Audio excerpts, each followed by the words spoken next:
Hello guys, what's up? It's me. In this video, I'm going to teach you how to turn your passion into real business. So let's get starting.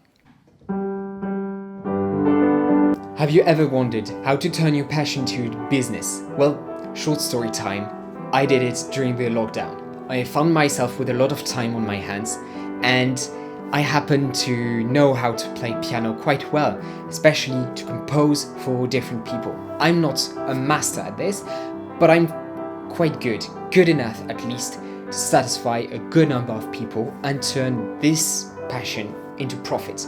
Now, if you don't play piano at a high level or have a very special skill to turn into a business, don't worry. There's also a lot of interesting information for you, and you can turn almost anything into a business if you spend the time and the energy to do so. How much should you expect from such techniques? Well, I found myself getting up to $1,000 in 1.5 months time, 2 months of work, and not full day work. Be careful, it was an hour max per day. And that's a very interesting rate. So even if you have a part-time job, you're not getting as well paid as this per hour. And this is very interesting because you get so much freedom and because you know what you're doing and because you like it, this gets very interesting very fast. I'm going to explain everything in this video. First, I'm going to teach you what is Fiverr, the platform I use to create everything I'm going to talk about. Fiverr is an online platform that links sellers and buyers and takes a 20% cut on everything a seller earns. And this is really a win-win situation because the seller doesn't have to look for buyers and because the buyers have a huge variety of choices between buyers. And in the end, it's only the thing that you buy that brings Fiverr money. If you don't find anything interesting in the site, you're not going to buy anything, and that's fine. But how could you? I've heard a lot of people complain about the 20% cut of Fiverr on the platform, but I find it's really reasonable for the time it saves you.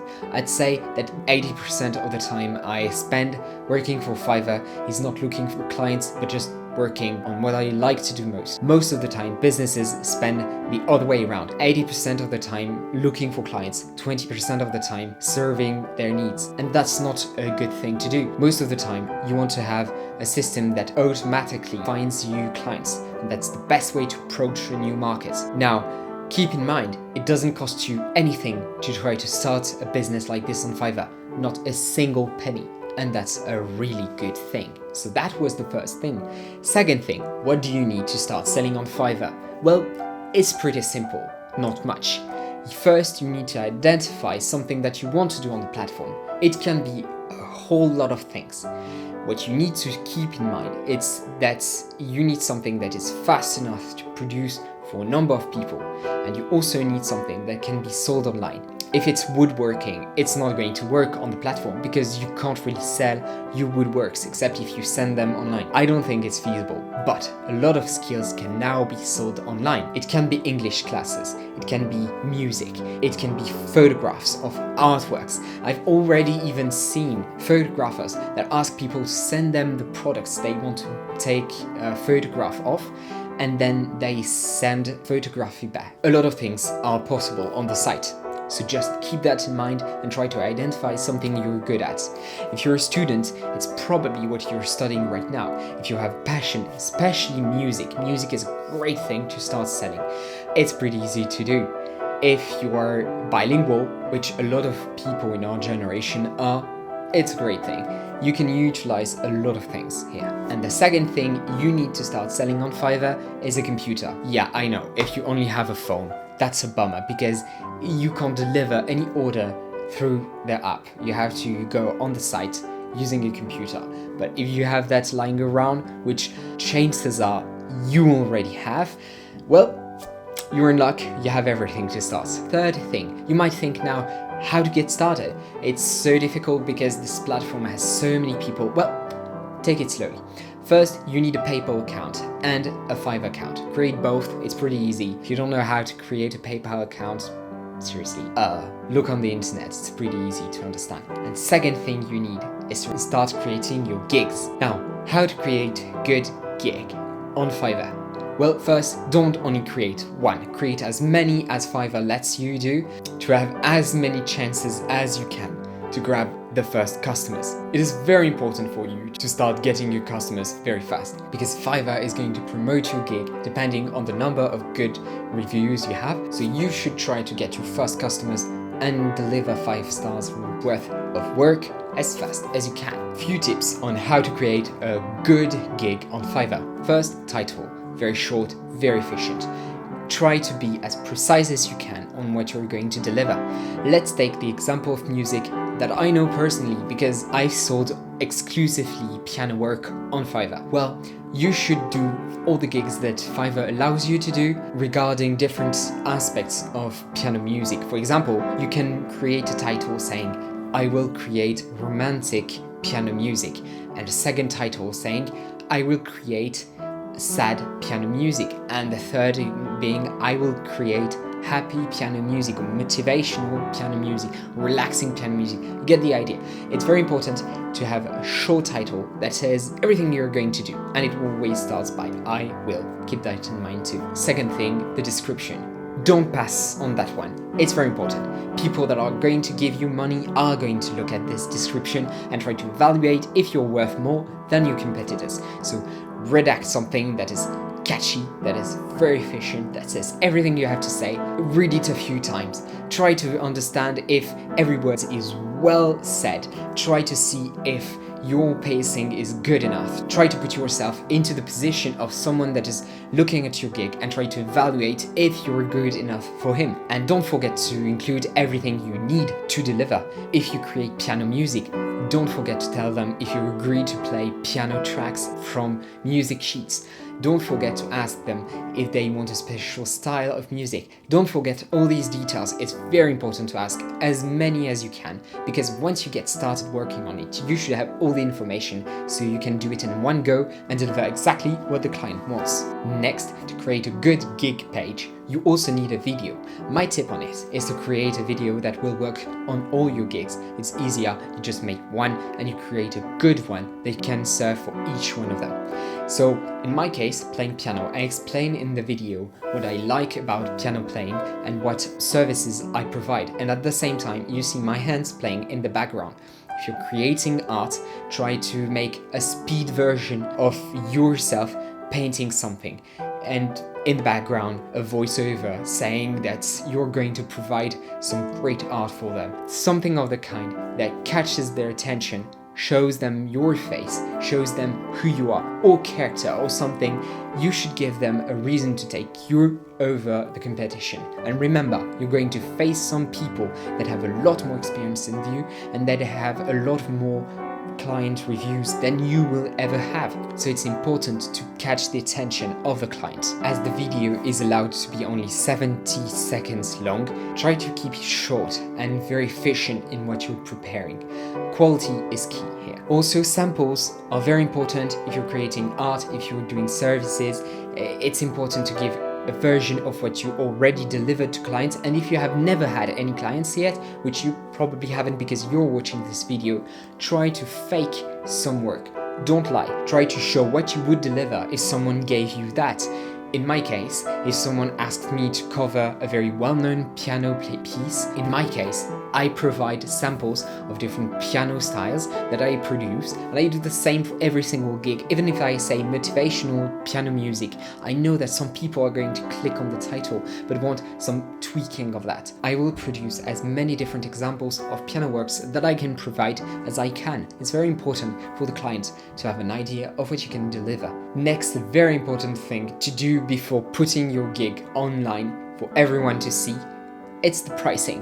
What price should you set your gig at? Well, I can't decide instead of you, but I would suggest starting at $5 at the beginning, even if your gig is worth much more, because most are worth more, but the lowest price you can set is $5. So try to stick to that to get your first clients fast. It's very important. Then you can raise your prices as much as you think it's worth. When you're trying to assess what your final price should be, Look at the competition to have a good idea of what their pricing is for the quality of the work they deliver. You should calculate how much each delivery takes you, and you should also assess what your competitors are asking for each product. It's very important to have a good idea of what the market is. And also, you will see if you set your prices too high, clients are not going to come.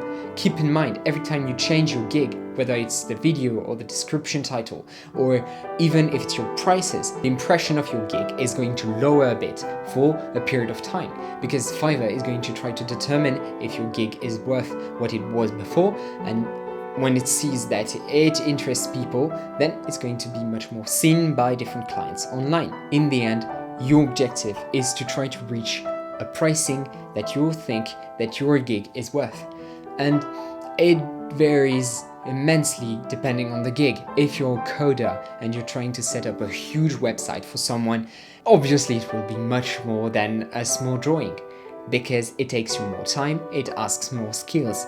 That's the way it is. So you will definitely need to ask more money for that. Don't worry about asking more, because you don't realize, but most of the time, passions, when they're done right, are worth much more than we think they are at the beginning. And I didn't know that I could pull off $1,000 in such a short amount of time, using what I did every evening just for fun. Last part of this video is tips and tricks to keep in mind to succeed on Fiverr. The first thing I would say is to look at the statistics on your gigs.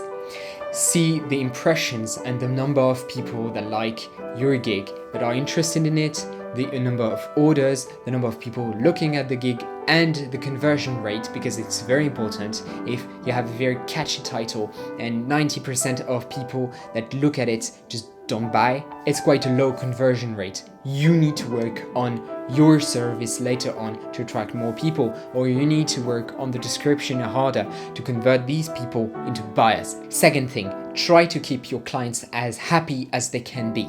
It's so important. I can't stress this enough. Fiverr favors so much the client. If client is not happy with the order, he can just cancel it and ask for his money back, and he can get it even if you delivered the work. It doesn't work in your favor ever. So you need to keep the client happy enough for him to pay you back. And that is how the market works. The client is the king. And that's very important too, because once the client is happy, you'll get 5-star reviews that attract a lot more clients.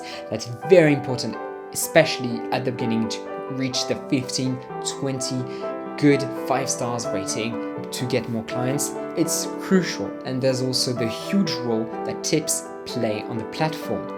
Don't forget, people are going to pay more money if they like your work.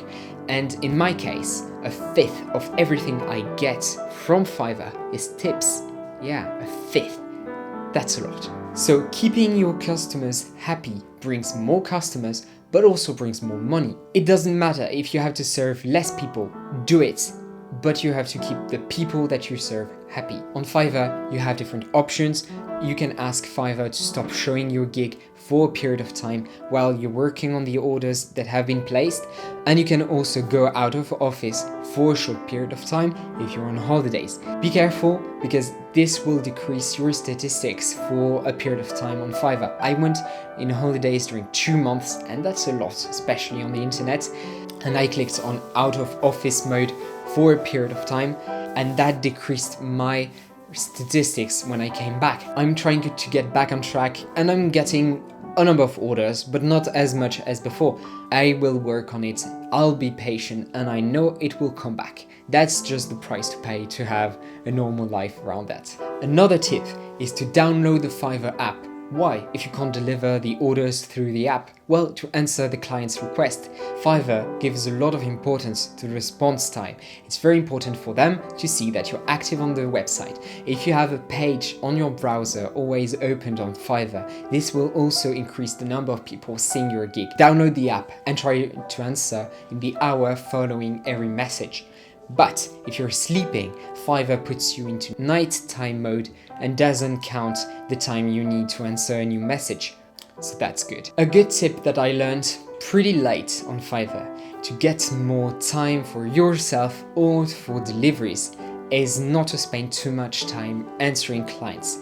For this, you still need to be professional. Use quick answers. It's very easy on the website. You can create new answers, make them as complete as you can, and when you have a question that comes back again and again, if you can't answer it in your description because people don't read it far enough, well, just create a quick answer for that is very polite, thorough, and every time someone asks you, you'll click on a button and it will answer automatically the client. Pretty handy.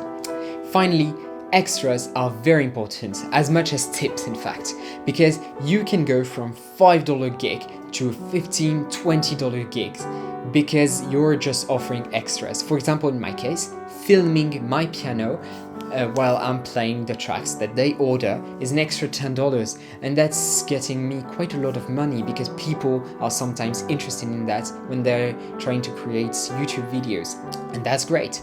You can also have an extra for commercial use. You can have an extra for high quality recording. In my case, if you're playing music, you can either deliver MP3 or high quality. You can do a whole lot of things.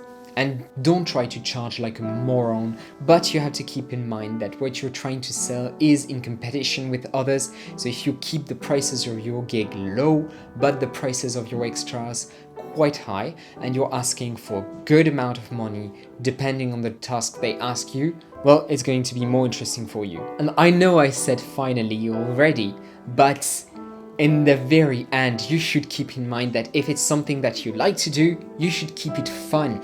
Try to have fun on the platform. If you're getting money for what you like to do, that's the best thing in the world. Honestly, it's the best feeling in the world to monetize something that you love to do and still have fun doing. So don't lose that. Try to work on what you already know. In my case, I learned a lot playing piano for different clients because I experimented with different tracks and I had to learn to record myself playing, and I didn't know how to do it. It took me quite a bit of time at the beginning, and then I learned from my mistakes. That was a great experiment. And if you don't have the equipment to start, well, start with basic equipment. If you have a smartphone, you can do almost anything. Do it for $5, the time you need to buy some better gear, and then charge more because the quality of what you're ready to deliver is higher. That's how it works. Grind is the key. Thanks for watching this video, guys. If you want to have a look at what my Fiverr profile looks like to get better ideas, what I'm talking about, link is in the description. If you want to subscribe and like while you're there and even leave a comment, that would be great. You can. That's my first video talking to a camera on YouTube, and that's not an easy thing to do. I'm learning how to set up equipment like I'm doing right here, and I mean, it's not great, but it's already pretty okay, I think, and I'm going to try to experiment as much as I can and produce best content that I can for you guys. If you have ideas for next videos, leave a comment down below and I'll do my best to answer them. Thank you very much. Take care. Peace.